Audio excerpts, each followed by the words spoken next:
Olá, muito boa noite a todos e a todas. O ICL segunda edição de hoje está com uma carinha um pouquinho diferente. É porque estamos todos em casa, mas nós seguimos firmes e fortes no plantão, assim como os ministros do STF, Flávio Dino, também Alexandre de Moraes. E quem também está de plantão é o Procurador-Geral da República, Paulo Gonet. E é o seguinte: como o Brasil não para, o ICL Notícias segue o baile. No programa de hoje, vamos conversar com Chico Alves, com a doutora Maíra Réquia e também com a economista, fera do ICL, Débora Maganha. E aqui na minha companhia, neste ICL, segunda edição, edição especial de plantão, está ele, Rodrigo Viana. Boa noite para você. Boa noite, Roberto. É um prazer estar com você, com toda a nossa comunidade, nessa véspera do dia 24 do Natal, mas muita notícia no Brasil, inclusive os brasileiros e as brasileiras de olho, né? Vários acidentes, infelizmente, né? De regiões diferentes do Brasil, de avião na região sul, a ponte que ruiu na divisa do Maranhão com Tocantins. Nós estamos de olho nisso tudo. Também o acidente de ônibus, né, grave em Minas Gerais, mas também de olho na pauta, como você falou aí, política, porque não para, né? Teve ação da Polícia Federal, teve prisão na Argentina de um elemento, como diziam, né, antigamente, envolvido com o 8 de janeiro, né? E nós vamos acompanhar tudo isso e comentar todos esses temas aqui com os nossos convidados que você já apresentou, Roberta. Pois é, Rodrigo, você lembrou desses acidentes, né, com mortes, muita gente ferida, inclusive uma ponte, né, que liga o Tocantins ao Maranhão. E curiosamente, né, tinha ali um deputado, não sei se deputado estadual ou vereador, fazendo um filme, né, fazendo não uma live, mas fazendo um vídeo bem na vereador, hora. O vereador, né? Eu fiquei realmente impressionada dele estar lá naquele momento exato, mas certamente ficou muito claro, né, pelo vídeo, denunciando algo que já poderia ter sido resolvido há muito tempo, né, Rodrigo? Infelizmente, aí, mais uma ponte entre tantas que a gente tem aí pelo Brasil em situações difíceis e lamentáveis, né? A gente realmente precisa olhar, né, para as nossas estruturas aqui no Brasil que ficaram de lado um pouquinho, né? O desmonte do Estado, o desmonte do investimento público, né? Toda uma cultura e uma ideologia de corta, corta, corta, corta, não tem investimento, é gasto. Não, não é gasto, gente. Preservação da infraestrutura é algo básico e, além de preservar vidas, preserva a nossa economia. É um outro tema que nós vamos tratar aqui, né? Hoje, o advogado Valber Agra, que está sempre com a gente aqui no ICL, e é um dos responsáveis por ter tornado o Bolsonaro inelegível, ingressou com uma ação direta de inconstitucionalidade, uma DPF, no Supremo, para contestar essas decisões do Banco Central de juros. Como é que eles decidem os juros? Nós vamos falar já sobre isso também, porque tem a ver com essa ideologia de corta tudo, paralisa a economia, paralisa o Estado, e aí acontece uma tragédia dessa, claro, também por falha de manutenção e tal, mas tem toda uma ideologia, né, do desmonte do Estado brasileiro operando. É verdade, você falou de corta tudo, o acidente na BR-116 também é um claro sinal de que corta tudo, né? No caso, lá foram todos os radares que foram tirados no governo populista do ex-presidente Jair Bolsonaro. Mas daqui a pouco a gente conversa mais sobre, infelizmente, esses acidentes. Vamos chamar nosso primeiro convidado, que é o Chico Alves. Oi, Chico, seja bem-vindo ao N2. Bem-vindo, Chico. Olá, Roberta. Olá, Rodrigo. Saudade de vocês, saudade de trocar ideia com vocês e conversar com a audiência do vídeo do ICL Notícias. Muito bem. Vamos resolver isso agora, Chico Alves. Agora, tá? Vamos começar a falar de quem também está de plantão, que é o ministro do STF, Flávio Dino, porque ele determinou hoje, né, segunda-feira, a suspensão do pagamento de aproximadamente 4 bilhões em emendas parlamentares. Dino também mandou instaurar um inquérito pela Polícia Federal para apurar a liberação desses valores. De acordo com Dino, abre aspas, a fim de que os fatos sejam adequadamente esclarecidos. E esse pedido do Dino, inclusive, pede uma oitiva dos parlamentares citados. A decisão é um novo capítulo da disputa sobre essas verbas que levou a uma crise entre o STF e o Congresso nos últimos meses. Agora, a gente lembra também, Chico Alves, que esse pedido dos 4 bilhões aconteceu no apagar das luzes, né? O Arthur Lira achou que ninguém fosse ficar sabendo sobre essa manobra logo na saída? Pois é, os parlamentares ali do Centrão, a turma do Lira, estavam achando ali que o Flávio Dino ia ficar de plantão ali, mas nesses dias devia estar, imaginava que estaria cuidando das rabanadas ali do bacalhau e tratando da família e distraído das coisas do Congresso. Mas o Flávio Dino não é desses, né? Viram aí que o plantão do Flávio Dino não foi em vão, não foi para tratar das rabanadas, foi para tratar desses malfeitos aí que você citou, Roberta. Na verdade, uma artimanha do Lira, né? Porque ficou acertado que essas emendas que hoje foram sustadas aí pelo Flávio Dino, o pagamento, né? Seriam decididas por comissões, pelas comissões permanentes. Só que aí o Arthur Lira, numa jogada daquelas que ele é mestre em fazer, ele suspendeu o funcionamento das comissões e decidiu o destino dessas emendas com as lideranças, as 17 lideranças que são citadas ali na peça da decisão do Flávio Dino, que são esses parlamentares aí que você falou que o Flávio Dino quer que sejam ouvidos, né? Então, eles vão tentar se explicar ao Supremo. O Dino pede também que os funcionários do governo que responsáveis pela liberação das emendas sejam ouvidos também. E, finalmente, pede a investigação da Polícia Federal, ou seja, trata esse assunto como se deve.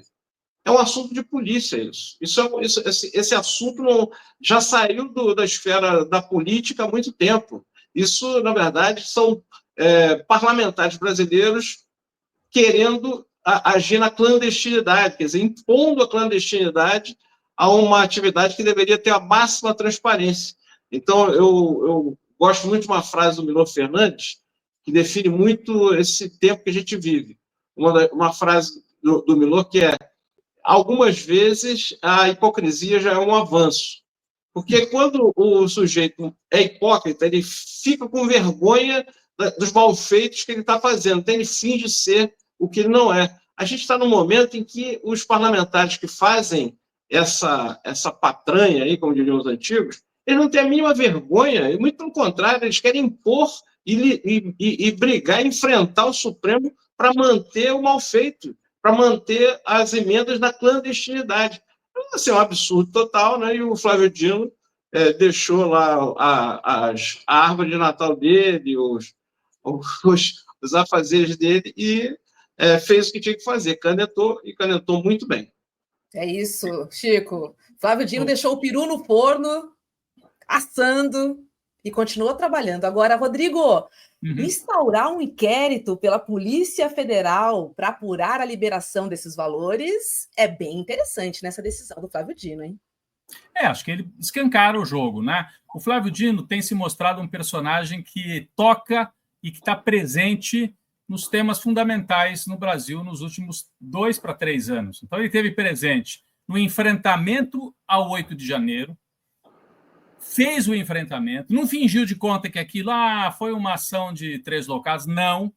Foi para cima, reagiu no momento do golpismo, até antes do 8 de janeiro, né? Ainda na transição de governo, quando acontecem aqueles ataques ao prédio da Polícia Federal, ele ainda era um ministro da Justiça indicado para tomar posse, ainda nem tinha tomado posse, mas já estava em Brasília apagando incêndio provocado por essa turma dos arruaceiros do Bolsonaro. Então, ele atuou fortemente ali como ministro da Justiça, fazendo o enfrentamento ao golpismo. E agora, quando ele sai do Poder Executivo e vai para o Poder Judiciário, ele toca num outro tema que é central na democracia brasileira. Porque vamos lembrar, a gente está falando aqui a emenda, parece que é algo que surgiu agora, mas não é. É um processo que foi avançando e que começou com o Eduardo Cunha. O Eduardo Cunha, no momento em que derruba a Dilma e que se inaugura o governo do Michel Temer, foi avançando e capturando pedaços importantes do orçamento para o parlamento, com as emendas parlamentares. Sempre existiram emendas parlamentares, mas o Eduardo Cunha foi tornando isso cada vez maior. Então, em vez do executivo gerir o orçamento, que é a lógica, porque o executivo tem gente, tem técnicos que planejam, olha, são bilhões X, né, para a saúde, e tem uma lógica nisso, nós vamos priorizar tal programa, aquele outro programa, a construção de hospitais, tem uma lógica. os parlamentares atuam de maneira pulverizada. Então, você colocar um pedaço grande do orçamento na mão de parlamentares, você tira a capacidade de gestão do orçamento. Isso vem com o Eduardo Cunha e se aprofunda com o Arthur Lira, porque o Bolsonaro não gostava de governar. Então, foi entregando a gestão pública, um bom pedaço dela, para o parlamento. E, com isso, existe uma captura do orçamento federal pelo parlamento. Ah, mas isso faz parte da democracia. Mas tem limite.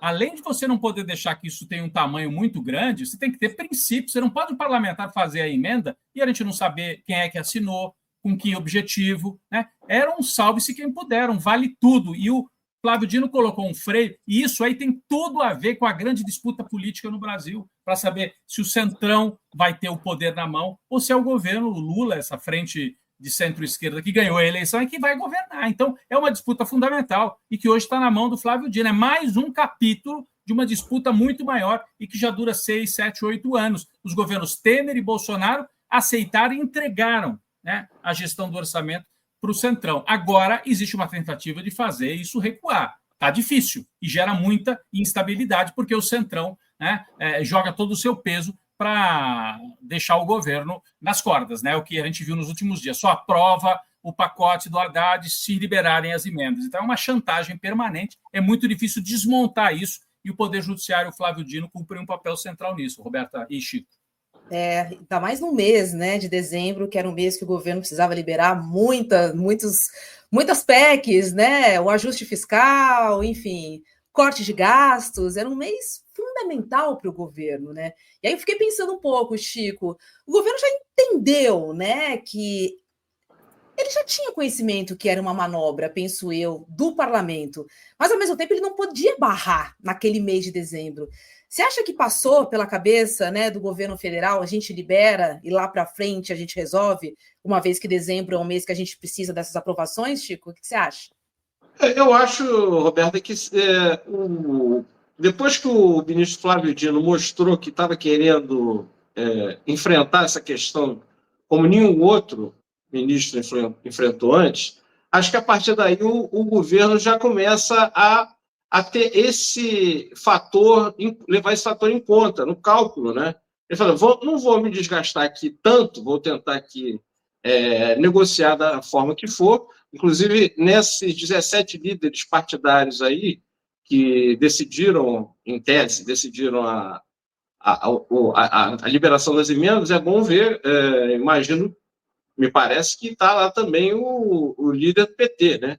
Então, ele deve estar aí, o governo continua negociando com luvas de pelica, aí, cheio de dedos e tal. A gente lembra que o José Guimarães, que é um deputado de proa na relação do governo com o Congresso, ele também ajudou a liberar, a flexibilizar as regras para as emendas. Então, o governo fica ali no meio do caminho, sabendo que, se peitar o Congresso, a chance de dar tudo errado tem, de um lado, o mercado que está aí nessa ofensiva contra o governo. Daqui a pouco eu sei que vocês vão abordar aí.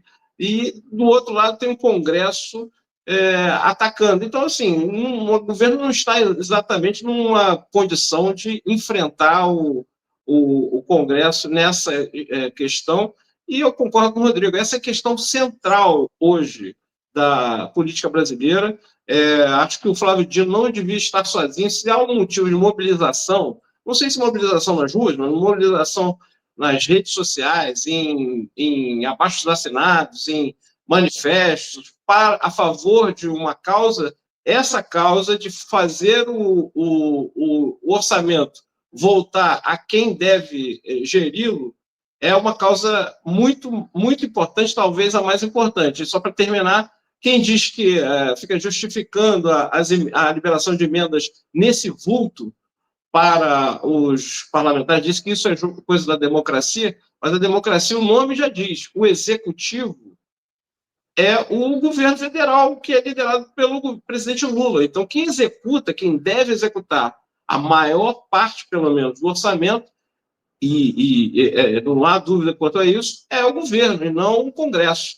Então, essa ideia de democracia está muito distorcida e espero que essa ação do Dino ajude a fazer o trem voltar para os trilhos. Mas ele sozinho é difícil, é uma briga difícil. É como se o Poder Executivo, o governo, estivesse terceirizando essa briga para o Judiciário, sabendo que o Dino vai topar fazer essa briga. E é tão complicado, né? A gente já vai falar sobre isso, Roberto, aqui. A Câmara já está reagindo, quer dizer, o Dino toma essa medida, já estão ameaçando, falando que tem uma carta na manga, que ou o Dino revê isso ou vão retaliar. Então, é uma briga central hoje. As pessoas que nos acompanham, às vezes, mas que assunto chato, emenda de parlamentar. Gente, isso é central, é saber quem é que maneja o dinheiro no país. E o presidente que foi eleito está sendo impedido de executar o orçamento por causa desse esquema que foi implantado pelo Eduardo Cunha e pelo Arthur Lira. Eles estão reagindo, né, Roberto? Eu estou lendo aqui que já tem ameaças aí dos líderes da Câmara, não é isso? Com certeza, Rodrigo. Eles não podem deixar esse assunto nem ficar morno, né? Porque lideranças da Câmara, inclusive que já viajaram para passar o Réveillon e o Natal em suas bases eleitorais, eles foram pegos de surpresa com a ação do ministro Flávio Dino e prometem recorrer. Deputados ligados a assuntos orçamentários, ouvidos pelo Estadão, eles disseram ter acionado a Procuradoria Parlamentar, que é o órgão responsável, né, pela defesa jurídica da casa, para avaliar o cenário e, eventualmente, recorrer da decisão. A cúpula do Congresso já tinha feito uma ameaça ao governo, dizendo que tinha uma carta na manga. O que seria essa carta na manga? Uma PEC de autoria de Altineu Cortes, que é do PL do Rio de Janeiro, que transfere as verbas de emendas de comissão para as individuais. E pior, torna todas as emendas impositivas, ou seja, de pagamento obrigatório. Rodrigo, às vezes eu acho que o pessoal esquece que a gente vive num presidencialismo, né? E que o governo federal precisa executar as propostas que foram escolhidas pela população. Não, é que, Chico, é tão complexo esse tema. A execução de um orçamento, né? Não sei se alguém já passou os olhos, um orçamento federal de bilhões de reais, dividido por ministérios, dezenas de órgãos públicos, é tão complexo. Aí um pedaço disso é como é que os parlamentares participam. Aí você vê emendas individuais, emendas impositivas, eles jogam com o desconhecimento da imensa maioria da população para operar nessa chantagem, né? Para continuar fazendo essa chantagem que eles têm certeza o Lula não tem hoje força, fôlego para transformar isso numa batalha fundamental. Não é, o Lula tem que resolver outros problemas, tem que resolver a questão da economia, então ele não vai fazer um enfrentamento aberto, né? Acho que eles contam com isso, né, Chico? E ficam ameaçando retaliações, mas não deixa de ser positivo o governo Lula ter um aliado, assim, ter o judiciário como aliado para fazer esse enfrentamento. Não fica como, é o governo contra o Congresso, senão seria mais um foco de crise aberto. E o Lula, né, aproveita esse enfrentamento que vem do judiciário para negociar, né? Se desgasta um pouco menos. Mas é algo muito complicado. Nós estamos com tanto problema e temos que lidar com essa forma de uma parte importante do parlamento tratar o orçamento federal, né? Briga boa essa, hein, Chico? Na verdade, o que essa notícia do Estadão mostra, e que a gente já sabia, é que os parlamentares do Centrão, essa turma aí, que se beneficia dessas emendas clandestinas, ou desse método clandestino de pagar emendas, eles associam diretamente, continuam associando diretamente o presidente Lula, o governo Lula, às ações do Flávio Dino. Então, aí querem fazer uma resposta, aí, um contra-ataque nessa ideia absurda, nessa proposta absurda da Altineu Cortes, que é fazer o governo ainda menos executivo do que ele já é, as emendas aí seriam obrigatórias, como disse a Roberta. Agora, o que eu acho, como a gente vem falando aqui, eu acho que a sociedade deveria se mobilizar para essa questão, mas disse o Rodrigo bem, é uma questão complicada, as pessoas acham que é uma questão só de conta, de dinheiro, ou da chamada corrupção, entre aspas, né? Aquela coisa só de, prende, mas não é, acaba sendo interferindo vai interferir com certeza na composição da Câmara dos Deputados e do Senado em 2000, na próxima eleição. Isso se a gente não se mexe ou seja, os democratas não protestam agora, mais tarde, o próximo Congresso, como diria Ulisses Guimarães, vai ser pior ainda do que esse, né? Pela máxima do Ulisses Guimarães, o próximo Congresso vai ser pior do que esse, mas vai ser muito pior, porque muito dinheiro jogado, como disse o dia da decisão, tem dinheiro que se vê jogado pela janela, em avião, em maleta, assim, nunca se viu tanto dinheiro depois despejado nisso, nessas emendas, e nunca se viu esse dinheiro ser tão mal usado e tão desviado. Então, é uma farra. Para se ter uma ideia, a todo o pacote de gastos, de corte de gastos do governo, negociado aqui e ali, foi feito com toda essa negociação gigantesca para, segundo o ministro Haddad, economizar 70 bilhões. As emendas, só as emendas que a gente está discutindo aqui, são da monta de 50 bi.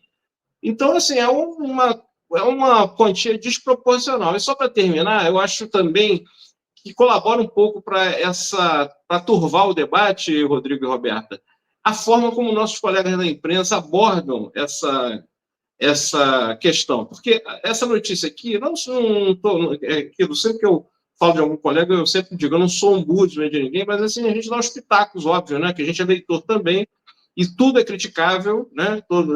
Os políticos e todo mundo, inclusive a imprensa. Então, assim, diz aqui o Estadão, Câmara vê nova interferência indevida de Dino e aciona a Procuradoria Parlamentar para recorrer. Mas, assim, tinha que ter aqui, eu acho, nessa chamada, e não é só o Estadão, é outros veículos também, alguma exclamação, entre aspas, né, uma forma de chamar a atenção do leitor para que isso não é uma jogada banal do Congresso. Isso é uma chantagem. Tinha que ter já na crítica, já na manchete aqui, uma crítica, na chamada uma crítica, porque trata-se isso como se fosse uma forma normal de você fazer política. Não, o governo, o Dino fez isso, então agora eu vou chantagear o governo. É assim, como se fosse Marcola agora disse que não gosta da interferência indevida da Polícia Federal e vai retalhar. Assim, como se fosse normal isso. Então, assim, a gente tem que chamar a atenção, a gente tem que se indignar também, os jornalistas, eu digo, tem que passar essa indignação para quem está vendo, porque senão tudo passa como mais uma notícia, aí passa para a próxima e vamos embora e os absurdos continuam acontecendo. Pois é, Chico. Lembrando que o STF só atua quando é provocado, né? Isso também tem que ficar muito claro quando a gente lembra das decisões do STF, porque muitas vezes, né, principalmente quando a gente fala do legislativo, eles falam, né, que o legislativo, que o judiciário, na verdade, está legislando. E aí a gente abre duas frentes, né? Não tá legislando porque ele é provocado. Ponto 2, algumas coisas no legislativo também simplesmente não andam. Né? Então, algumas vezes o Supremo age de ofício, mas nesse caso não, foi provocado, foi uma ação pessoal com o Partido Novo, né? Como parceiro nessa ação, e aí o Dino respondeu essa ação e decidiu dessa forma que a gente acha bastante correto. Tá certo, Chico Alves. Vou desejar um Feliz Natal para você, né? Amanhã já é véspera de Natal, 25 já é Natal, mas a gente volta com a nossa live. Você está com a gente durante a semana toda, não tá? Eu só vou estar assistindo, vou estar na audiência. Então tá bom, eu conto com a sua audiência, ilustríssima audiência, porque o N2, só para avisar todo mundo, ele volta na quinta-feira e também na sexta. Lembrando que também tem plantão do N1 na quinta e na sexta, às 8 horas da manhã. Ho, ho, ho! Beijo, então, Chico Alves. Feliz Natal, Roberta, Rodrigo e a audiência toda. E que o Flávio Dino nos brinde com novos presentes, um pouco antes do Natal, depois. Continue assim. É isso. Vamos ver o que trazes desta sacola de Natal. Beijo, Chico. Valeu. Rodrigo, feriadinho movimentado, né? Enfim, Brasília não para, os ministros não param e a gente também não para. Vamos chamar nossa próxima convidada? Porque estamos num ritmo aqui importante. Chega mais, doutora Maíra Recchia, boa noite, seja bem-vinda. Boa noite, Rô, boa noite, Rodrigo, boa noite a todas as pessoas que nos acompanham aí nessa segunda-feira. Boa noite, Maíra. Vamos falar sobre a segunda fase da operação contra empresários e políticos na Bahia. Maíra, a PF deflagrou hoje a segunda fase da operação Overclean, que apura desvios em emendas parlamentares e fraudes em licitações de um grupo de empresários da Bahia. E aí, nessa nova fase, são cumpridos 4 mandados de prisão preventiva.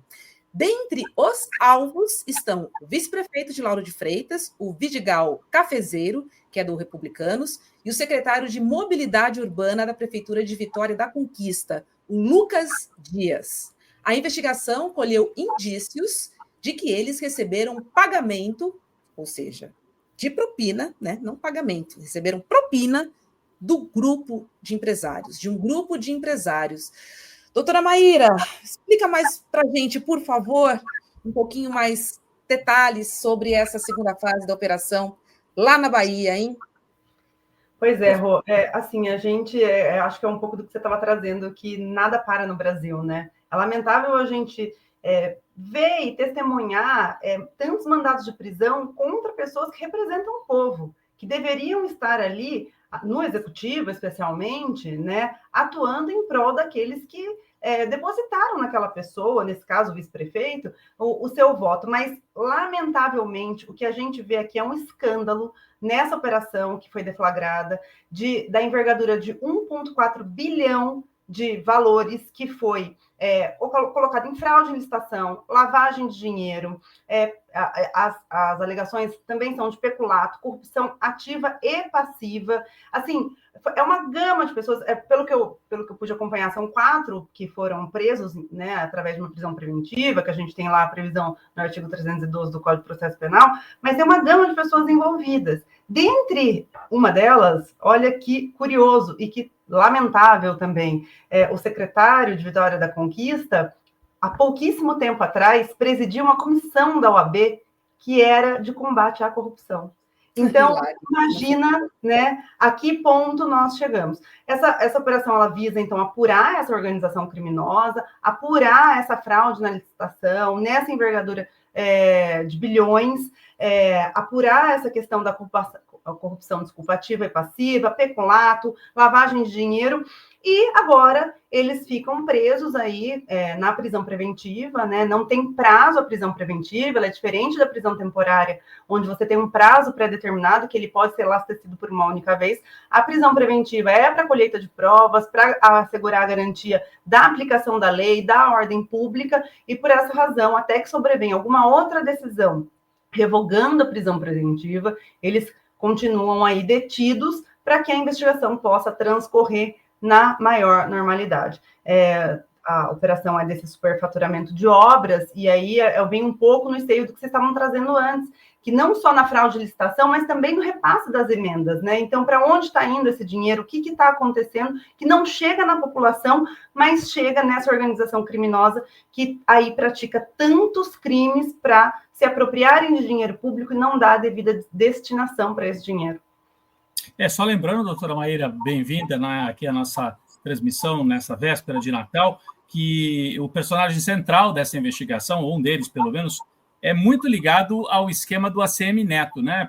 Ex-prefeito de Salvador e uma das principais lideranças do Partido União Brasil, né? Uma das principais famílias políticas do chamado Centrão no Brasil. O rei do lixo, se falar, pode bater na família toda do ACM Neto, não é só o ACM Neto, a irmã dele, enfim, tem sociedade, é uma mistura de política com o mundo empresarial. A gente tem que ficar muito atento a esse tema, e nós vamos seguir acompanhando mesmo durante esse período aqui de Natal, Ano Novo, porque a Polícia Federal não está parando, essa investigação continua andando, mesmo nesse período quase de recesso no Brasil. Mas, Roberto, se você me permite, queria trazer para a doutora Maíra um segundo assunto, que eu acho super importante. A gente estava falando aqui mais cedo com o Chico Alves, um pouquinho antes, que um dos temas centrais no Brasil hoje é a disputa pelo orçamento, né? Esse é um tema. O outro, para mim, é central também, é um tema difícil para a população, é a questão dos juros, do Copom, e por que sobe o juro, por que não sobe os juros. E hoje,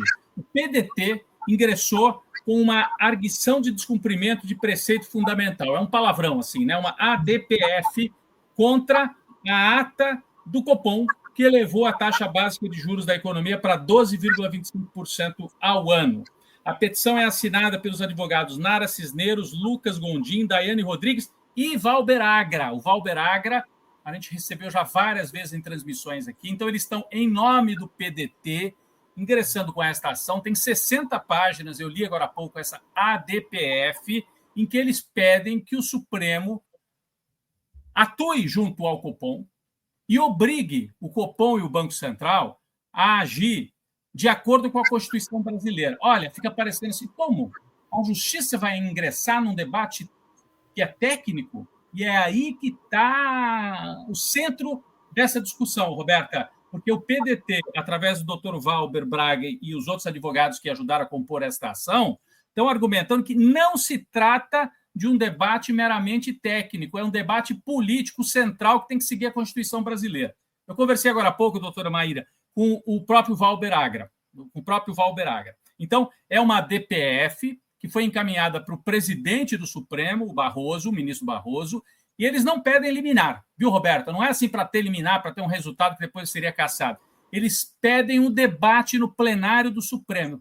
É uma chance da sociedade brasileira debater esse tema. Olha que interessante, é mais um tema que vai chegar ao Supremo. Pede que o plenário, através do ministro Barroso, instaure esse debate. E tem 60 páginas, como eu falei, de argumentação. Para mim, um dos trechos centrais da argumentação, eu estou sendo um pouco alongado aqui, doutora Maíra, mas é porque é um assunto complexo, né, para a gente explicar aqui para a nossa audiência.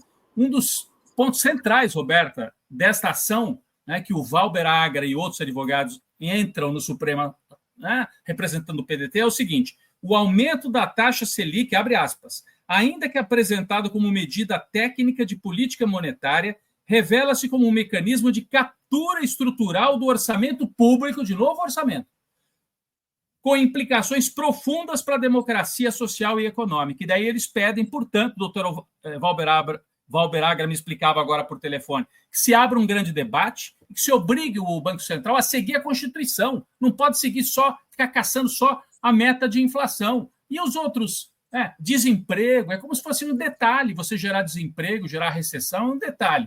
Então, você tem que seguir a Constituição brasileira. A senhora acha que, Maíra, tem chance desse debate ser levado adiante no Supremo, apesar de uma composição, às vezes, liberal também ali no Supremo na economia? Eu acho que essa ação é de suma importância. Assim, a hora que você estava falando, eu estava até checando aqui, porque por algum momento eu achei que eles estavam pedindo liminar, e a hora que você falou, não pediram liminar, eu falei, deixa eu lá ver os pedidos, de fato eles fazem uma menção expressa que deixam de pedir, apesar de tudo, deixam de pedir a concessão de liminar para suspender os efeitos da ata e o comunicado do Copom. Eu acho que é fundamental. O que assim, eu dei uma passada de olho, não consegui ler a ação inteira, mas dei uma passada de olho, o que eles fundamentam? Eles fundamentam no artigo 170 da Constituição Federal, que fala da ordem econômica, da livre iniciativa, da valorização do trabalho, mas fala que isso tem que estar também ligado aos preceitos constitucionais, da vida digna, de princípios de justiça social, que me parece que não é o que está acontecendo. E, nesse sentido, eles fazem toda uma argumentação no sentido de se aprimorar o processo decisório, que é exatamente o que você falou. A gente não pode só bater nessa questão da análise técnica. Você precisa, e é nesse ponto que eles alegam a inconstitucionalidade, se precisa ver o impacto sobre o mercado de trabalho, o impacto sobre o desemprego, dessas decisões, o crescimento econômico, a redução das desigualdades e também o fim da pobreza. Então, o que a ação, essa DPF, ela pleiteia, é que se analise todo o contexto com base nos nossos princípios e artigos constitucionais. Que não se trata só de uma mera decisão técnica, essa questão dos juros. E aí eu acho que é uma excelente oportunidade para que o Supremo se debruce sobre essa matéria, né? E aí tome a sua decisão, enfim. Mas eu achei uma iniciativa louvável. O que a gente tem visto aí não me parece razoável. E que bom que o PDT teve essa iniciativa de demandar o Supremo. É curioso, né, Roberta? Porque é um debate que deveria ser feito no Congresso. Né? Eu acho que é um debate que deveria ser feito no Congresso Nacional. Mas, como o Congresso está capturado por essa mesma lógica, né? Assim, tem uma parceria entre o Centrão e os setores mercadistas, o espaço que tem para esse debate parece ser o Supremo. Então, eu acho que o PDT vai tentando abrir uma brecha para que isso seja debatido, porque tem uma interdição no Estado brasileiro, na sociedade. Não se debate. O Banco Central segue uma cartilha, e essa cartilha, ninguém sabe. Quem é que define? A gente sabe. São os bancos. É o setor financeiro que domina completamente essa lógica e faz com que o Banco Central haja segundo a lógica do mercado financeiro. Mas eu acho interessante que isso chegue agora ao Supremo através de uma ação direta proposta aí pelo PDT. Lembrando que o doutor Valber Agra foi o mesmo, né, advogado que propôs as ações que levaram o Bolsonaro a ficar inelegível. Então, ele é um advogado com muita atuação nos tribunais superiores em Brasília, Roberta. Falar exatamente isso. Concordo muito com vocês. É um excelente momento para a gente conversar, para a gente entender melhor esse assunto. É muito sombrio, né? Tudo o que acontece ali nessas decisões, pelo menos para os leigos e para a gente que está fora, né? Não está ali acompanhando o dia a dia da economia. Embora até quem acompanha o dia a dia da economia não entenda com clareza, né? Quais são os critérios. Porque muitas vezes a gente vê presidente do Banco Central em grupo de Zap, né? Enfim. A gente não entende muito, né? Até que ponto vai a ideologia, até que ponto é uma defesa da inflação, até que ponto tem ali, enfim, interesses escondidos. Eu acho um excelente momento para a gente discutir. E concordo com você, né? O local adequado seria o legislativo, mas a gente sabe que muitos temas e muitas pautas eles pulam, né? Eles preferem não conversar. E essa certamente é uma delas. Posso trazer aqui um outro assunto para a gente conversar, aproveitar a doutora Maíra aqui com a gente, porque essa também é dolorida, viu? O desembargador, o substituto, o Benjamin Acácio de Moura e Costa, da Primeira Câmara Criminal do Tribunal de Justiça do Paraná, justificou o voto favorável a um habeas corpus de um réu por homicídio, alegando o seguinte: má qualidade da vítima. A culpa é da vítima? Má qualidade da vítima. Essa foi a alegação do desembargador substituto Benjamin Acácio de Moura. E aí, o voto favorável foi acompanhado por unanimidade pelos demais desembargadores que participavam da sessão. Eu vou lembrar quem é Benjamin Acácio, porque é o mesmo juiz que, na semana passada, defendeu a liberdade e o trancamento do caso do bolsonarista, do Jorge Guaranho, que foi preso por matar a tiros o ex-tesoureiro do PT, o Marcelo Arruda, em sua festa de aniversário em 2022. E aí, doutora Maíra, eu pergunto para você, os juízes podem mesmo fazer o que querem? Assim, porque a gente está vendo, enfim, já é o segundo caso, né, envolvendo o juiz Benjamin, que eu confesso, fico realmente estarrecida com tudo isso. É um verdadeiro absurdo, não pode nunca dar uma declaração dessa. Vocês estão me ouvindo? Sim, sim. Sim. É um verdadeiro absurdo, assim, esse tipo de declaração. Primeiro porque a vítima não está em julgamento, em nenhum momento, né? A gente precisa ter uma regularidade dentro do processo, e especialmente do processo penal, quando a gente está falando, né, das provas. Existe até um jargão que a gente fala que o que não está no processo não está no mundo. Não é nunca a vítima que é julgada. A gente vê muito isso, Roberta, quando se tratam de mulheres, né, como vítimas. É muito comum que os julgadores eles acabem atacando, os advogados de defesa acabem atacando a vítima. E muitas vezes os julgadores reproduzem esse tipo de ataque. Tanto que hoje a gente tem no CNJ uma cartilha para julgamento com perspectiva de gênero. Tanto que a gente teve a lei Mari Ferrer por conta das violências institucionais que as mulheres sofriam. Infelizmente, há pouquíssimo tempo só que a legítima defesa da honra passou a ser proibida, né, como forma de argumentação nos crimes de feminicídio. Mas, infelizmente, a gente ainda vê essa questão, por vezes, elitista, né, ou, enfim, lamentável, de você ainda tentar atacar a vítima. Não é a vítima que está sob ataque. Isso nunca poderia ser um ponto nesses julgamentos. E é lamentável que esse desembargador fale isso sem nenhum tipo de escrúpulo. Na realidade, eu acho que é ele que tem que responder perante essa entidade de classe, porque ele não tem a menor condição de atuar em casos nesse sentido. Você não pode tirar do cerne da questão o acusado, o réu, que tem que ter, sim, todo o seu... tem que ter o devido processo legal, tem que ter ampla defesa, tem que ter todas as suas garantias e suas liberdades e direitos individuais assegurados, mas você não pode nunca atacar a vítima. Nunca. A vítima não é o cerne da questão. Então, acho lamentável. Isso me parece que vem sendo uma tônica, como você bem trouxe, no caso daquele bolsonarista que assassinou o Marcelo. Eu, particularmente, conheci a família do Marcelo, assim, pude ouvir da viúva dele, tudo que aconteceu naquele dia, e não dá para se compactuar com esse tipo de conduta. Essas pessoas, elas têm que ser afastadas. Quando fala que a vítima é de má qualidade, ela tem que ser afastada, ela não tem condição de assim, exercer a magistratura. A gente, inclusive, tem, já estou terminando, no Código Penal, quando se tratam de crimes de homicídio, qualificadoras de motivo torpe, meio cruel, recurso que dificulta a defesa da vítima, enfim, tantos outros, que é justamente para esses casos, como foi o caso do Marcelo. E aí você vê um desembargador dar esse tipo de declaração, me parece que, além de completamente dissociada do mundo jurídico, mais uma violência contra a família, né? Que vê ali a vítima, que nem está mais aqui, mas que vê ali a vítima sendo vilipendiada. Então, é lamentável, eu imagino que ele deva responder aí perante o CNJ por essas declarações. Não, e ele disse o seguinte, vou abrir aspas aqui, doutora Maíra, porque realmente é de chorar. A ordem de habeas corpus deve ser conhecida e, neste caso, deferida em face da má qualidade da vítima. E vai além. Ela realmente era uma pessoa nefasta na sociedade. Fecha aspas, disse o desembargador Benjamin Acácio de Moura e Costa.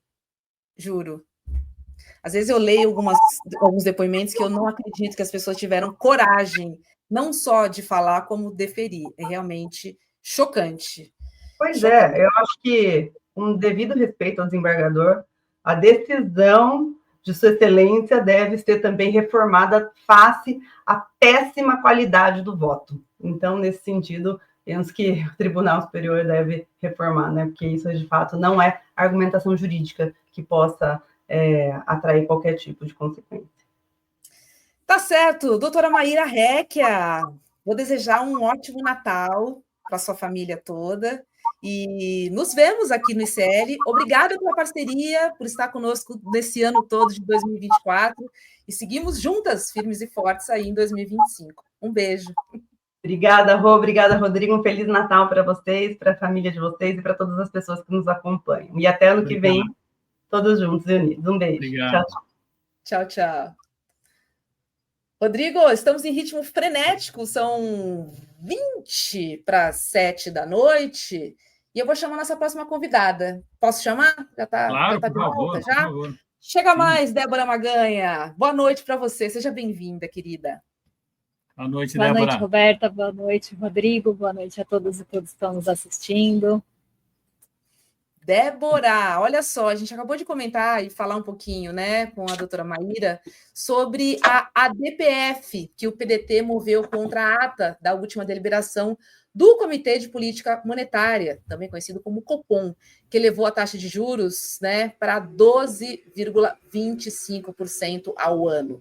O partido argumenta que a política de juros conduzida pelo BC é inconstitucional e afirma ainda que o BC não possui uma metodologia objetiva para a definição da meta da taxa Selic.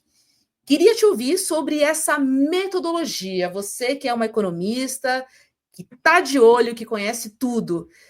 Fala para mim, para você que está dentro, essa metodologia é clara? Porque eu, como leiga, digo para você, não é. Ela não é exatamente aberta, né? Quando a gente fala, inclusive, de cálculos do Banco Central, não necessariamente a gente sabe quais são todas as variáveis utilizadas nos cálculos, mas a gente consegue ter algumas ideias. Então, quando a gente faz ali alguns cálculos para tentar chegar, por exemplo, na taxa de juros neutra, né? Que seria aquela taxa de juros que, para os economistas, ela não tem inflação, então ela não produz inflação e ela também não estaria estrangulando a economia, que é o caso do que a gente tem agora. Então, é uma taxa de juros neutra. Esse cálculo, ele pode ser feito de várias formas.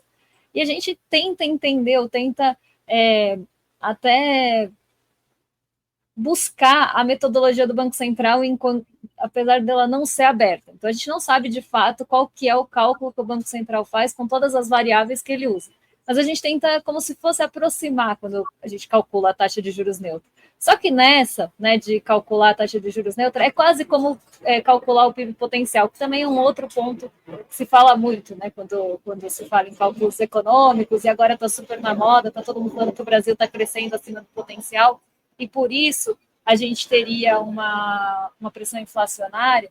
Esses cálculos, muitas vezes, podem variar dependendo de quem calcula. Então, dependendo das variáveis que você coloca justamente, né, para chegar no resultado final. Então, né, muitas vezes você pode falar, bom, a taxa de juros neutra aqui do Brasil, ela é tanto. E aí vai outro economista calcular e fala, não, é maior, é menor. E o mesmo acontece com o PIB potencial. Então, não é... E agora, até a questão do PIB potencial, a gente vai ter o cálculo feito pela Fazenda. E isso vai ser muito bom, eu estou bem curiosa para saber como é que vai ser esse cálculo trazido pelo governo, porque a gente vai ter uma metodologia. Mas vários cálculos do Banco Central, a gente não tem acesso de fato à fórmula, mas a gente tenta aproximar da melhor forma possível também para chegar, como, por exemplo, uma taxa de juros neutra, o que hoje a gente estaria, em tese, operando muito acima. Débora, eu estou achando interessante, eu li aqui o documento, né, proposto pelo PDT, através dos seus advogados.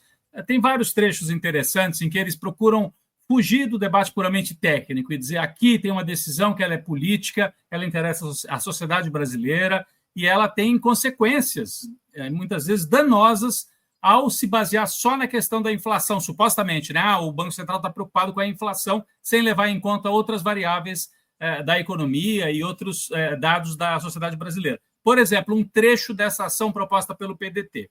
A manutenção de taxas de juros elevadas em um cenário internacional de juros mais baixos agrava o custo fiscal, ou seja, está gerando problema fiscal, né, para a própria gestão da dívida pública, da gestão dos títulos públicos, consequência da ausência de regras robustas que limitem a captura da política monetária pelos interesses de mercado. E aí faz aqui o debate sobre como é que se dá o boletim Focus, que é o que muitas vezes norteia a decisão do Copom. Então, é uma tentativa de fazer um debate que ninguém faz, porque na imprensa brasileira isso é dado como algo assim, olha, é uma cartilha, tem que seguir e acabou. É como se é algo que você não pudesse discutir. Parece que são os 10 mandamentos religiosos. Então, você acha que tem chance desse debate ser feito através do Supremo, ou pelo menos se iniciar? É uma tentativa, né?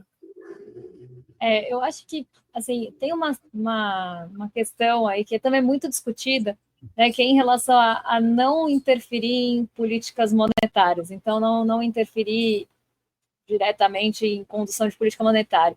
E aí tem toda a questão, inclusive, que vem da autonomia do Banco Central, que a gente sempre discute, né? O Banco Central, ele é independente de quem?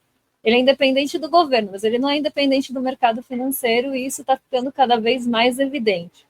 Mas um ponto que você falou que é bem interessante, né, e até essa perseguição das metas de inflação, porque a gente tem que, sim, perseguir ali que a inflação ela fique contida. A política monetária, uma das funções do Banco Central e da política monetária é trazer a inflação para a meta, não deixar que a nossa moeda saia do controle, que a gente tenha ali uma inflação muito alta, como a gente já teve no passado. Então, tudo isso acaba sendo perseguido. A grande questão acho que o primeiro ponto, que a gente até tem que voltar um pouco atrás, se essa meta é realista, porque isso já é algo bem discutido não só no Brasil, mas em outros países, que a meta de inflação não seria realista. Tanto aqui como nos Estados Unidos, tem essa discussão também. A meta lá é 2% de inflação, é menor do que a daqui ainda, mas tem muita discussão em relação à realidade dessa meta, porque você está perseguindo muitas vezes uma meta que já está fora da realidade do país. Eu acho que esse é um ponto. Um segundo ponto que eu traria de reflexão em relação ao Banco Central é que ele sim tem uma influência muito grande hoje, principalmente do Copom, do comitê que toma a decisão de política monetária aqui no Brasil, essa influência do mercado financeiro. E essa influência ela vem de vários lados. Ela vem, por exemplo, do relatório Focus, né, do boletim Focus também, como ele é chamado, que é aquele boletim que os bancos eles respondem uma pesquisa anonimamente, isso é protegido por sigilo, inclusive, então a gente não sabe quem respondeu quem. Então, é muito comum a gente ter um respondente no boletim Focus respondendo anonimamente de uma forma e na hora que ele é pesquisado por uma outra pesquisa de mercado, ele responde de outra forma. Isso é bastante comum, porque em um ele está anônimo, ele pode jogar todas as perspectivas para cima. e no outro ele está dando o nome ali, está dando a cara, e aí ele responde mais perto da realidade, mais próximo dos outros agentes. Isso acontece muito, e o Focus, ele é um instrumento de pressão, ele é um garoto de recados do mercado financeiro. Hoje, por exemplo, a gente teve Focus e teve piora de todos os aspectos macroeconômicos. A projeção da inflação subiu, a projeção do dólar subiu, a Selic para esse ano não tem como subir mais, mas para o ano que vem subiu, o crescimento também acabou subindo, mas aqui chegando mais perto de outras projeções que já tinham sido feitas. Então a gente vê o relatório Focus como um garoto mesmo de recado, ele está falando para o Banco Central, olha, eu acho que a inflação vai ficar acima da meta, eu acho que vocês vão estourar, então vocês têm que mexer aqui nessa Selic, acho que o Brasil também está crescendo acima do potencial, isso vai gerar inflação, só que eu acho que a gente tem que até voltar um pouco. Será que essa inflação, essa meta de inflação que está sendo perseguida com tanto empenho, ela é real, está alinhada com a realidade do Brasil? E depois toda essa influência que o mercado financeiro tem, via Focus, via negociação de juros futuros, que também acabam pressionando muito essa questão também do tesouro, da oferta das taxas no tesouro, e pelo dólar também recentemente, que a gente vê essa tríade de pressão ali em cima do Copom, e se você não agrada também o mercado financeiro com a decisão do Copom, ele vai piorar ainda mais essas projeções, falando que o Copom não está, o Copom, o Comitê de Política Monetária, não está alinhado, não está buscando com a ênfase que se gostaria a meta de inflação. Pois é, Débora. Confesso para você que eu tenho muita dificuldade de entender, assim, deveria ser mais claro, né, para os brasileiros, enfim, até para diminuir um pouco essa pressão entre governo e Banco Central, se fosse tudo mais fácil, né, da gente entender, talvez evitaria ali alguns confrontos desnecessários, se a gente tivesse algumas regras claras para todos, né, não, enfim, responder questionário anonimamente, enfim, 16 pessoas decidindo sobre juros, é realmente bem complicado. E aí a gente fala que é o mercado, e aí a gente fala sempre mercado, mas a gente não tem rosto desse mercado, né? Infelizmente é isso. E olha, deixa eu trazer mais uma notícia, porque na última semana o jornal Financial Times, que é um dos mais importantes do mundo na cobertura econômica internacional, ele se lançou numa campanha para elogiar o presidente argentino Javier Milei e também desqualificar a política cambial brasileira. É o seguinte, no dia 16, agora de dezembro, o jornal disse que a economia argentina havia vencido a recessão numa vitória decisiva para Milei. Isso a gente sabe que mais da metade da população argentina está abaixo da linha de pobreza, com um rendimento mensal menor do que R$ 670. Mas o jornal diz que a economia argentina havia vencido a recessão. E aí, na quinta-feira da semana passada, a revista britânica The Economist chamou a política cambial brasileira de, abre aspas, vergonhosa, dizendo também que a pior performance dentre as grandes moedas do mundo perante o dólar. Isso a brasileira, tá? E também destacou a desvalorização da nossa moeda nas últimas semanas. Segundo a revista, a política monetária e fiscal brasileira, elas competem uma com a outra, apesar dos resultados positivos da economia. Estou falando do crescimento do PIB e da menor taxa de desemprego desde 2012. A gente está falando de 6,2% de taxa. E é isso, né, Débora? A gente entende que apesar de todas essas vitórias, porque são vitórias importantes, as críticas, né, à economia brasileira estão vindo também de fora. Eu acho assim, nessa essa ovação a Milei, essa exaltação de Milei que vem acontecendo, e não é de agora, não, antes do PIB da Argentina, antes do crescimento da Argentina, a gente já estava vendo notícias nesse sentido, meio que colocando ele como uma pessoa que conseguiu entregar superávit, né? Então aquele superávit primário que está sendo criticado aqui no Brasil, tem que entregar o déficit zero, tem que entregar superávit primário, tem que cortar gasto. Né? Isso começou a ser usado, começou a veicular, inclusive aqui dentro do Brasil, né, que o Milei tinha conseguido entregar o superávit primário. A grande coisa que ninguém fala é como ele conseguiu entregar esse superávit primário, porque foi colocando justamente os argentinos, mais da metade dos argentinos, por exemplo, na pobreza. Foi cortando gastos essenciais ali também para o país. Então, ele consegue essa entrega desse superávit primário tão almejado, destruindo todo o resto. Essa é uma coisa que a gente precisa saber que foi feita no governo dele. E mais, esse PIB que mostra, o PIB da Argentina agora cresceu em relação ao trimestre passado. Mas se a gente olha a variação interanual, então se a gente olha o PIB da Argentina agora contra o ano passado, ele encolheu. Então a Argentina encolheu do ano passado para cá, cresce num trimestre para o outro, porque também vinha caindo há vários trimestres. Então sai de uma base também muito ruim no trimestre passado de comparação. Então não é que, nossa, a Argentina agora saiu da recessão técnica porque a gente tem ali um número de decréscimos, vamos pensar assim, que levam o país para a recessão técnica. Se ela consegue quebrar com essa sequência, ela sai da recessão técnica. Mas isso não quer dizer que o país está voando, que o país está crescendo um monte. Não, ela está saindo de uma base de comparação muito ruim e ainda não está crescendo em relação ao ano passado, então ela está encolhendo. E aí a gente começa a ver esse tipo de notícia num momento que se discute toda essa questão fiscal aqui do Brasil e parece que é para dar um recado também. Né? Olha, a gente tem que buscar o superávit, porque a Argentina conseguiu o superávit, né? O Milei conseguiu ali entregar o superávit primário e a gente precisa cortar gasto aqui para também entregar esse superávit. Mas cortar gasto onde? Né? Fazer ajuste fiscal em cima de quem? É isso que eu sempre falo, porque a pressão que existe hoje, principalmente vinda do mercado financeiro, é que esse ajuste fiscal seja feito na conta das pessoas mais vulneráveis, na conta de quem recebe benefício social, na conta de aposentados, não tendo reajuste, por exemplo, de salário mínimo ou reajuste das aposentadorias. Também querem que esse ajuste venha de pisos de saúde e educação. Eu tenho textos e vários depoimentos de pessoas de mercado financeiro falando justamente isso, sem nenhum critério, assim, sem nenhuma vergonha de falar uma coisa dessa. E aí, nesse momento, começam a vir essas notícias de Argentina e tudo mais. E aí, é até interessante que a gente puxe, né, esse gancho do dólar, porque o dólar está alto, é justamente um reflexo dessa pressão do próprio mercado financeiro, que não ficou contente, ficou muito descontente, eu diria, com a forma que o ajuste fiscal foi apresentado, porque o mercado financeiro não acredita que esse ajuste vai trazer as economias que ele se propõe, porque não foi apresentado da forma tradicional.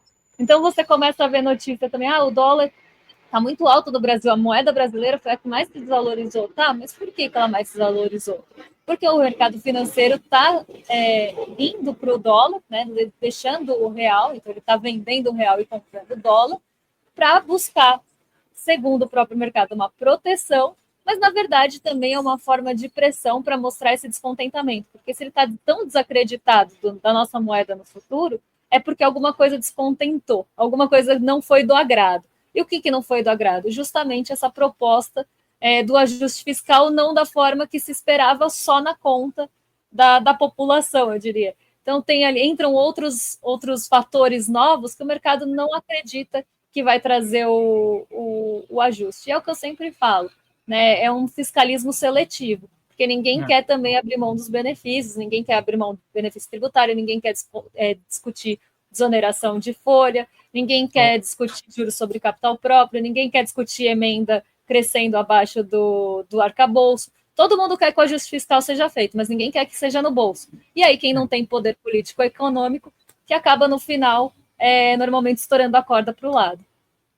Débora, e tem a ver também com o debate midiático, né? Um dos setores que não quer que não quer pagar imposto no Brasil sobre folha de pagamento é o setor de comunicação, né? Aqueles setores que o Haddad estava tentando que voltassem a pagar imposto para ajudar nesse ajuste das contas, fizeram um lobby danado, não querem pagar imposto. E é o setor de comunicação, né? É um desses que não paga imposto sobre folha de pagamento, né? Bota o dinheiro no bolso. Fica o dinheiro no bolso dos empresários. Tem tudo a ver com essa próxima notícia que eu vou trazer bem rapidinho, Roberta. 5 brasileiros estrearam no ranking anual de bilionários da Forbes Brasil.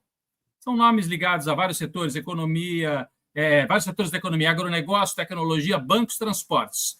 Sabe quem é que está entre os novos bilionários na lista da Forbes? Maria Cristina Frias. Maria Cristina Frias, da família Frias, que controla a Folha, o UOL, mas ela está bilionária não por causa da Folha e do UOL, mas por causa da empresa de pagamentos PagSeguro. A Maria Cristina Frias, que é a irmã do Luiz Frias, principal dirigente do grupo Folha e UOL, tem uma fortuna de 6,31 bilhões de reais. Entrou na lista dos bilionários da Forbes. Você acha que ela quer pagar imposto? Não quer. Você acha que ela quer fazer um debate que tire o Brasil desse controle do mercado financeiro? Não quer, porque é a turma da mídia vinculada diretamente ao mercado financeiro. Diretamente. Eles hoje são uma família, a família Frias, uma família de negócios financeiros a tal ponto que a irmã, inclusive a Maria Cristina, é brigada com o Luiz Frias, mas é sócia ainda. Então, essa é uma das bilionárias, das novas bilionárias nesta lista da Forbes. Só para ilustrar, Roberta, rapidamente, todo esse raciocínio que a Débora vinha fazendo. Então, inclui aí uma bilionária do setor midiático e financeiro, quase a mesma coisa hoje no Brasil. Esta aqui, ó. Nada contra, pessoalmente, conheço, mas, enfim, só para ilustrar como é que se faz o debate sobre o mundo financeiro no Brasil. Através de gente que é bilionária e que é dona dos meios de comunicação e que está na lista da Forbes. Essa aqui, Maria Cristina Frias, do Grupo Folha. Roberta.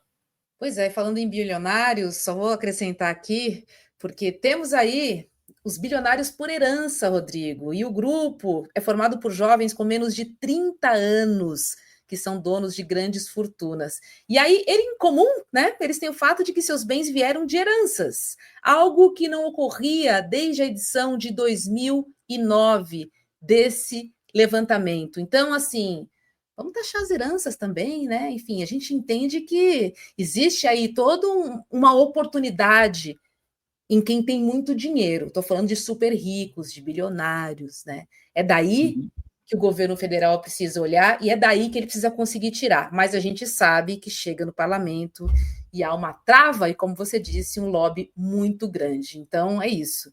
Os bilionários e os milionários cada vez mais ricos e os pobres que paguem, né? Não conseguem nem um aumento de salário mínimo como vinha sendo praticado pelo governo federal. Até esse encolhimento aconteceu, infelizmente. Débora Maganha, ho, ho, ho, Feliz Natal para você, querida. Boas festas, muito amor nessa noite de Natal aí para sua família toda. Beijo, querida. Até mais, Beijo, a gente se vê aqui no plantão. Também, até mais. Valeu, Débora. Um ótimo Natal para a Débora. Roberta, lembrando que nós temos dia 24, 25, mas quinta e sexta-feira, dias 26 e 27, nós estaremos aqui atualizando todas as notícias do Brasil e do mundo, tanto no Série Notícias primeira edição, quanto no Série Notícias segunda edição, que é esse horário que nós estamos aqui. Então, dias quinta e sexta-feira, né, dias 26 e 27, nós estaremos aqui nesse mesmo horário com a atualização, e a turma da manhã também, das 8 às 10 da manhã, fazendo a atualização de notícias, porque o Brasil não para e a gente tem aí o acompanhamento por toda a equipe do ICL. Roberta? É isso, temos o plantão de Natal dessa semana, que o Rodrigo comentou, e na semana que vem, o esquema de plantão de Réveillon, e funciona da mesma forma. Segunda, quinta e sexta tem N1 e N2. N1 às 8 da manhã e N2 a partir das 6 horas da noite. A gente tem um encontro com vocês e também com as notícias. Deixa eu dar o último recado, porque a gente tem rolando aqui a segunda temporada da série A Luta pela Esperança. É isso, já virou tradição aqui. Essa conversa do Chico Pinheiro com o Frei Beto e o pastor René Kivitz, com reflexões profundas sobre espiritualidade, sobre cidadania, política. Eles conversam sobre religiosidade, claro, solidariedade, fé e o significado do Natal na vida moderna. O Frei Beto, né, é um frade dominicano, escritor, autor de mais de 70 livros e reconhecido não só no Brasil como no exterior pela sua luta em defesa dos direitos humanos. E o pastor René Kivitz é um teólogo, também é escritor e ele é líder da Igreja Batista de Água Branca, que fica aqui na capital paulista. Ele ganhou notoriedade por criticar a ascensão do conservadorismo no Brasil e o uso político da fé, ou seja, o mau uso da fé. Sim. Então, assine ICL para assistir agora mesmo os 4 episódios dessa nova temporada de A Luta pela Esperança, e você ainda pode ganhar alguns presentinhos. A gente sempre leva uns presentes para você que está chegando agora na nossa comunidade. Tem o livro Jesus Rebelde, do Frei Beto, o livro Santidade, do pastor René Kivitz. Tem outro livro, são 3 livros, tá? O livro Tinha uma Pedra no Meio do Caminho, Invisíveis em Situação de Rua, do padre Júlio Lancelotti, e você ganha também 3 cartões comemorativos exclusivos do ICL. Então, assine icl.com.br/luta, tá bom? É só acessar e fazer a sua assinatura. Rodrigo Viana, vou desejar um ótimo Natal para você, para toda a sua família. Agradecer pelo ano que a gente teve e quinta-feira estaremos de volta aqui depois da comilança e da festa e da celebração da noite de Natal. Um beijo para você, viu? A mesma coisa para você, Roberta, para sua família, para todos os seus queridos e queridas, né? A gente cumprimenta também, aproveita aqui para mandar um beijo para a nossa comunidade, uma ótima festa de Natal para todo mundo no dia 24, tem gente que comemora já no 24, tem gente que deixa para o dia 25, é uma tradição, mesmo quem não é cristão, assim, religioso, comemora, é o meu caso, né? Então é uma época da gente estar junto com quem a gente, junto daqueles que a gente ama, junto da família, e agradecer por mais um ano. Obrigado, Roberta, por ter estado juntos também aqui tantas vezes nas transmissões, e quinta-feira a gente se encontra mais uma vez aqui com as principais notícias do Brasil e do mundo. Ótimo Natal para você e para sua família. Um beijão, Roberta, até quinta. Obrigada, Rodrigo. Beijo, comunidade. Muito amor e um beijo no coração de cada um de vocês. Obrigada pela companhia. Quinta-feira estaremos de volta às 6 horas da noite. Ho, ho, ho! Fico por aqui. Tchau, tchau. Aproveitem. Olá, eu sou Chico Pinheiro e estou aqui na presença de dois mestres da religião cristã. Frei Beto, frade dominicano, católico, e o pastor Ed René Kivitz, que é pastor protestante da Igreja Batista aqui em São Paulo. Juntos é uma nova segunda temporada de A Luta pela Esperança. Juntos vamos falar nisso, nessa luta, nessa festa de fim de ano e nas virtudes da fé, da esperança e do amor. É esse papo de Natal que a gente quer levar para você. E garanto que você não vai se arrepender. Aliás, ainda vai ganhar uns bônus aqui se você entrar aí no icl.com.br e se inscrever. Mas essa série de Natal, de fim de ano, está disponível. A gente até já gravou. Ficou bom, né, Frei Beto? Muito bom. Gostou? Muito bom. Gostou da conversa? Bom demais. Falta agora a sua opinião. Para ter a sua opinião, assista A Luta pela Esperança.